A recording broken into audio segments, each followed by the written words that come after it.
And then another way to organize them would be by fourths. Well, if we're on the G and we counted up 4, G, A, B, C would be a 4. And then from C, the F sharp would be a 4. And then we have a B minor, and then an E minor, and then an A minor, and then a D, and then a G major.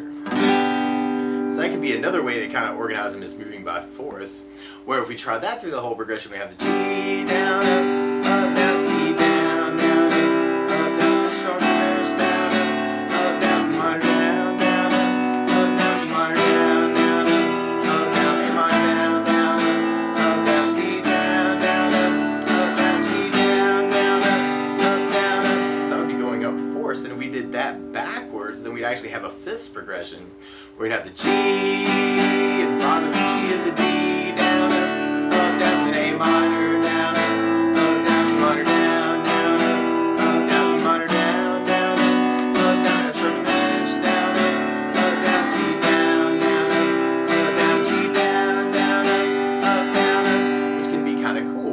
But the basics of songwriting would be basically just picking some chords and then kind of making that your song. And most songs are going to work off of 4 chord phrases. So for instance, if we took the first 4 chords in the step progression where we went G, A minor, B minor, C, that might be our intro perhaps, like for a song. So we'd have G down, up, down, B minor, down, down, up, down, B minor, down, down, up, down, C down, down, and maybe I go back to G down, down, up, down, B minor, down, down, up, down, B minor, down, down, up, down, C down, down, up, down, G down, down, up, down, B minor, down, down, up, down, B minor, down, down, up, down, C down, down, up, down. So I might take a little piece of the step progressions or the thirds progressions, fourths, fifth, sixth, or seventh progressions, and kind of make those part of my song. Something else that I may try is taking maybe one chord, for instance. This is just kind of an additive formula that can be kind of cool to come up with some different kinds of chord sounds around what we're doing. And one easy way to do that is to take a note of the chord and open it up to an open string. So for instance, on the G, if you lift it off the third finger, then you can kind of add an E note to it. And even with that strum pattern, you may even try going between those notes.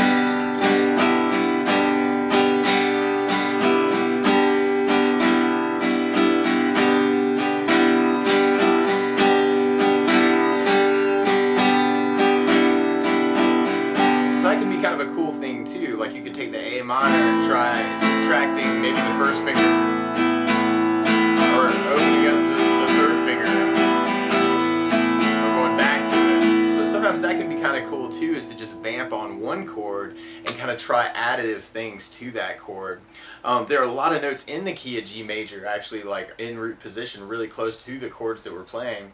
And just to go through those really quick, you'd have a G note on the low E on the third, open A, second fret on the A is a B note, third fret on the A is a C note, open D, and then second fret on the D is the E note, open G, and then we got an F sharp on the D string 4, and then we got open G, and then A on the B string, or G string second, and then open B, and then C on the B string first fret, D on the B string third fret, open E, and then we got an F sharp on the high E first, or second fret for the F sharp, and then third fret for the G.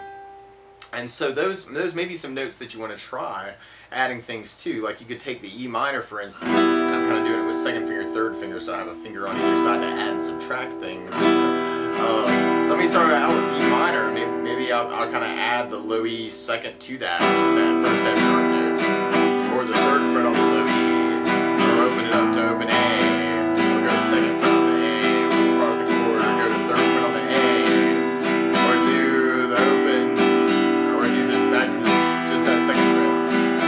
Or I could add in the F sharp with maybe another note of the scale.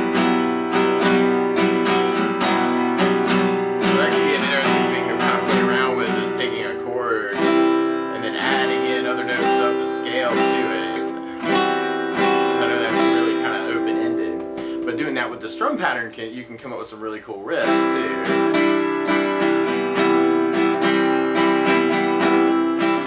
I'm kind of taking the C and then adding in the B string, C and the D notes to my C chord, which can be kind of cool. Or you could do the high E, you know, for the G note. Try and figure out a way to kind of stretch the different notes on the high E. You know, I mean, that could be kind of an inspiring thing too. And actually, a lot of times you're going to end up on things that actually have other chord names. Like if you took the C major and lifted off the first finger, that's called something called C major 7. And if you add the pinky to it, like I was doing on the D string, that's actually something called C major 9. So you can end up inventing some things too. But the basic idea is just to string some chords together, string some strum patterns together, decide how your progression is going to be, and then play it over and over and over again until you've got an idea for a song, or it gives you a visual image that can be inspiring as an artist, and then let it flow. So that's the basics of how you could write a song really quick. So good luck!